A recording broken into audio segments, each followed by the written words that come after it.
Fəsil 18. Aysel dəhlizdə sakitcə ayaqqabılarını çıxarırdı. Adətən elə qapıdan içəri girən kimi atası ilə bütün xəbərləri bölüşərdi. Fasiləni kim necə keçirdi, kim bütün sinfi güldürdü, Samirənin onu görməyə necə gəldiyini. Amma bugün nədənsə danışmaq istəmirdi. Rüstəm qızını səssizcə müşahidə edirdi. Onun dalğın olduğunu hələ maşında hiss etmişdi. Sakit, biraz qaşqabaqlı, öz içinə qapanmışdı.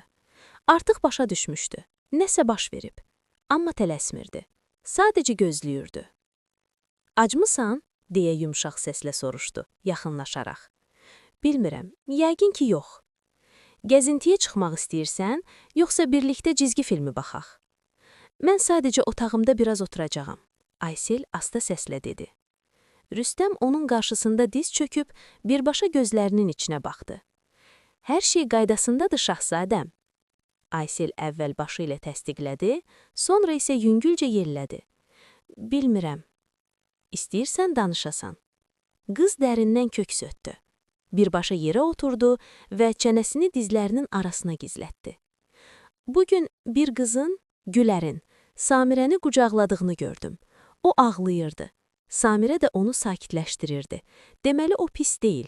Sonra xatırladım ki, anama söz vermişəm, Samirə ilə daha az vaxt keçirəcəyəm və gizləndim. Sonra isə utandım. Rüstəm qızının yanında əyləşib çiyinlərindən qucaqladı. Susurdu. Ona özü davam etmək imkanı verirdi.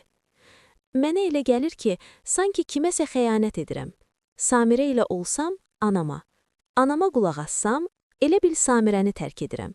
Amma onların hər ikisi mənim üçün vacibdir. Və mən bilmirəm, nə edim?" Rüstəm udğundu. Nə ağrısını, nə qəzəbini, nə də incikliyini büruzə verməməyə çalışaraq. Ayselin çiynini sığallayıb sakitcə dedi. "Sən seçim etməyə məcbur deyilsən, Aysel. Bu, xeyirlə şər arasında seçim deyil.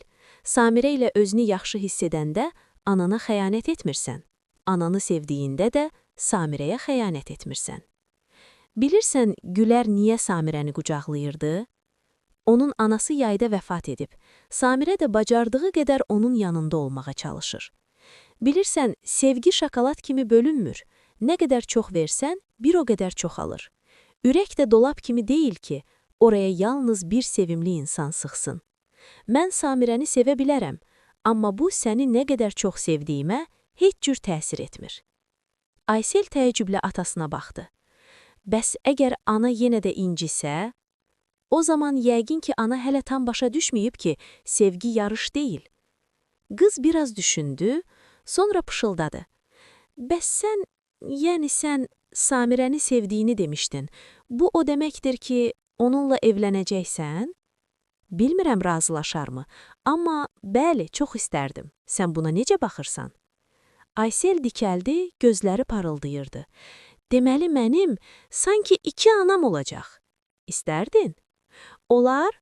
O səmimi ümidlə ona baxırdı. "Bu sənin qərarındır, Günəşim. Neçə yaxın adamın olsa da, ürəkdə hamısına yer tapılar." "Bu möhtəşəmdir," o qışqırdı. "Və mən sizin toyunuzda olacağam. Bəs sən ona nə vaxt deyəcəksən? Üzüyün varmı? Bəs nənə bilir?" "Yavaş, yavaş, şahzadə," Rüstəm güldü. "Gəl sənə bir şey göstərim." Cibindən məxmər bir qutu çıxarıb, ehtiyatla açdı. "Necədir?" "O hə deyəcək." Aysel üzüyə valeh olmuş halda pışıldadı. "Amma düzünü desəm, düşünürəm ki, mən ona üzükdən də çox xoşam.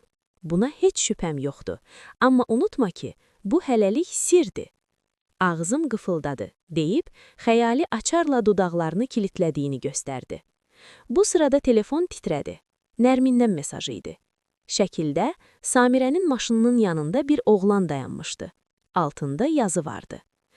"Maraqlıdır. Görəsən sənin kimi neçəsini hələ burnundan tutur." Sinəsində nəsə tərpəndi. Amma sonra oğlanın əlində domkrat gördü və arxasında Peugeot'un boş təkərini. Rüstəm dərin nəfəs aldı və cavab yazdı. "Məni daha çox maraqlandıran odur ki, sən yaxınlıqda olduğun halda onun təkəri niyə boşdur? Bizə ciddi söhbət lazımdır. Mümkün olan kimi zəng edəcəyəm." Telefonu kənara qoydu və qızına baxdı.